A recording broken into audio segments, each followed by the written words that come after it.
You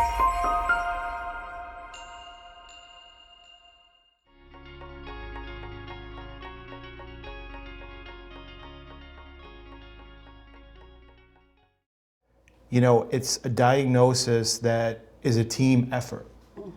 You know, like if you're fighting with your spouse, you know, if you're, like there's times, you know, you might, you know, want to just kind of, you know, do your own thing, have your own time. I think that's important.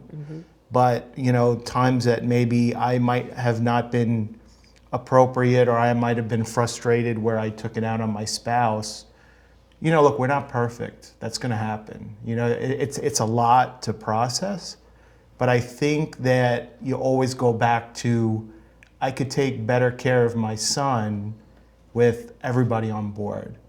You know, with my wife, I rely on her as that's my biggest teammate.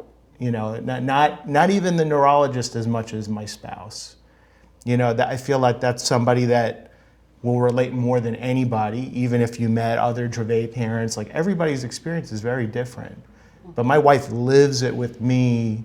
You know, I'm more reserved and I'm more private, and I don't like to show if something gets under my skin.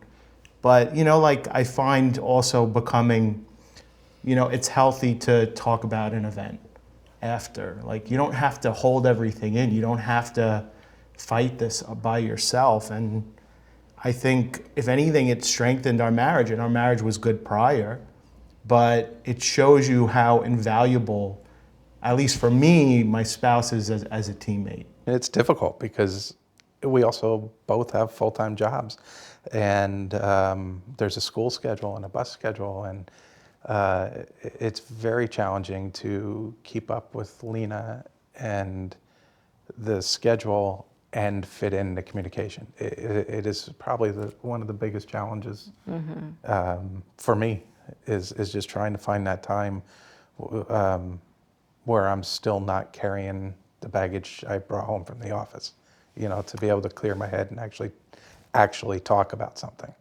Yeah, sometimes Dennis walks in the door from the office, and like he comes in the door and I just attack him and I like rattle through like 20 different things. I'm like about the day, or like things that I need to tell him, or, you know, the school emailed this or whatever, or did you see the email? Because like every time I get an email, I usually copy her father and Dennis on it so that I don't, it's just better for me, because that way I don't have to tell everybody, you know, be responsible yourself and read your email. And then, you know, we'll talk about it. But yeah, so sometimes I attack him when he comes in the door. Yeah. It took me a while to learn that I need to communicate more with Alexis. You know, I always kept my feelings more in, and you know, Alexis and I now, especially, you know, after years of going through this, you know, I've gone through a lot of tough times with it, and you have to always remember the good, positive, happy times.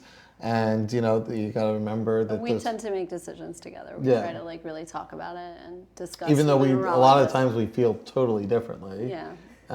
You know, we always Less get to often now, we always get to a good decision though. But I think that when he was younger, we definitely disagreed. And it's hard when you're in the thick of it and the kid is seizing, and you know, she's saying, well, let's wait. I'm like, call 911 right now. We got to get somebody en route. You know, I was always the quick one to let's go to the hospital. And she's like, all they're going to do is, you know, stick them. Right. It's not going to help our situation. And I was like, we can't just sit and watch this. And that puts, you know, weeks of, you know, pressure on us every time that happens.